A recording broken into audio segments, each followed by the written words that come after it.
BRS పార్టీకి మరో big shock తగిలింది. చేవెళ్ల ఎమ్మెల్యే కాళీ యాదయ్య కాంగ్రెస్ లో చేరారు.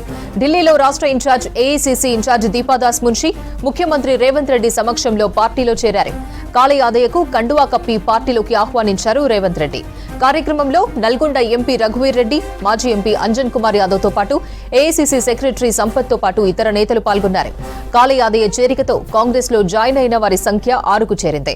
దానం నాగేందర్, కడియం శ్రీహరి, తెల్లం వెంకట్రావు, పోచారం శ్రీనివాసరెడ్డి, సంజయ్ ఇప్పటికే హస్తం గూటికి చేరారు. మరింత సమాచారం ఢిల్లీ నుంచి మదార్ లైవ్ లో అందిస్తారు. మదార్, చేరికలపై అప్డేట్స్ ఏంటి?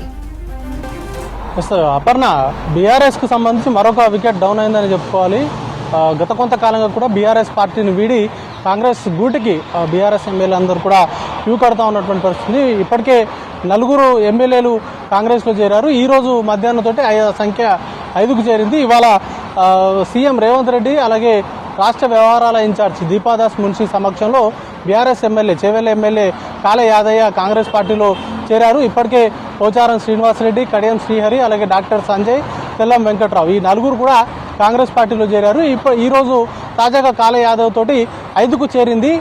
ఇటీవల పార్టీకి సంబంధించి వరుసగా మాజీ సీఎం కేసీఆర్ సమావేశాలు నిర్వహిస్తున్నారు.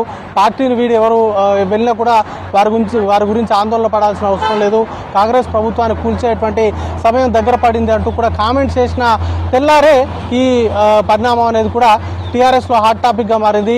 రోజు రోజుకి బీఆర్ఎస్ పార్టీని వీడుతున్నటువంటి వారి సంఖ్య రోజు రోజుకు పెరుగుతూ ఉంది.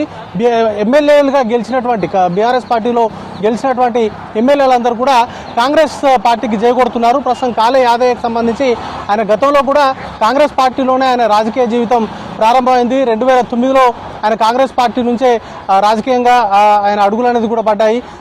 మొదటిసారి పోటీ చేసి ఓడిపోయిన తర్వాత 2014లో కాంగ్రెస్ పార్టీ నుంచే గెలిచారు. ఆ తర్వాత ఆయన బీఆర్ఎస్లో చేరారు. ఇప్పుడు గర్వాఫీసీ లాగా మనం భావించాల్సి ఉంటుంది.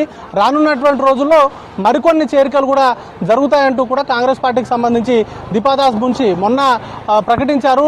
బీఆర్ఎస్ పార్టీ కావచ్చు లేకపోతే రాష్ట్రంలో ఉన్నటువంటి ఎమ్మెల్యేల చేరికలకు సంబంధించి డోర్లు ఓపెన్ అయ్యే ఉన్నాయనేటువంటి కామెంట్స్ కూడా చేసినటువంటి సంగతి మనం తెలిసిందే. ఇక నిన్న సీఎం కూడా ఆఫ్ ద రికార్డ్ మాట్లాడినటువంటి సందర్భంలో కూడా చేరికలకు సంబంధించి బీఆర్ఎస్ నేతలు ఏవైతే విమర్శలు చేస్తున్నారో వాటిపైన స్ట్రాంగ్గా కౌంటర్ ఇచ్చారో, అసలు రాష్ట్రంలో విచ్చలవిడిగా పార్టీ ఫిరాయింపుల్ని ప్రోత్సహించిందే బీఆర్ఎస్ పార్టీ. ఇప్పుడు వాళ్ళు పార్టీ ఫిరాయింపులకు సంబంధించినటువంటి విమర్శలు చేయడం దయ్యాలు వేదాలు వల్లించినట్టుగా ఉన్నాయి.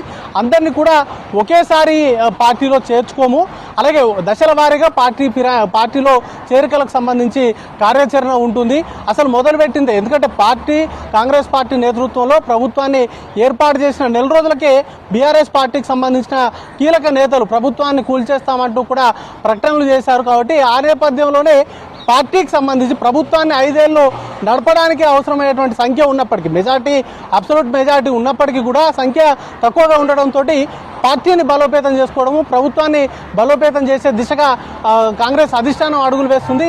దానిలో భాగంగానే ఇతర పార్టీలకు సంబంధించిన నేతల చేరికలపైన ఫోకస్ పెట్టారు. ముఖ్యంగా బీఆర్ఎస్ పార్టీకి సంబంధించి వాళ్ళే మొదటి నుండి కూడా పార్టీని ప్రభుత్వాన్ని పడగొడతామనేటువంటి కామెంట్స్ చేసిన నేపథ్యంలో బీఆర్ఎస్ పార్టీకి సంబంధించిన ఎమ్మెల్యేలే ఇప్పుడు కాంగ్రెస్ పార్టీ వైపుకి వస్తున్నారు. గతంలో కాంగ్రెస్ పార్టీలో పనిచేసినటువంటి అనుభవం ఉండడము, లేకపోతే టీఐడీపీలో పనిచేసినటువంటి వారు కూడా సీఎం రేవంత్ రెడ్డితో సన్నిహిత సంబంధాలు ఉన్నాయి.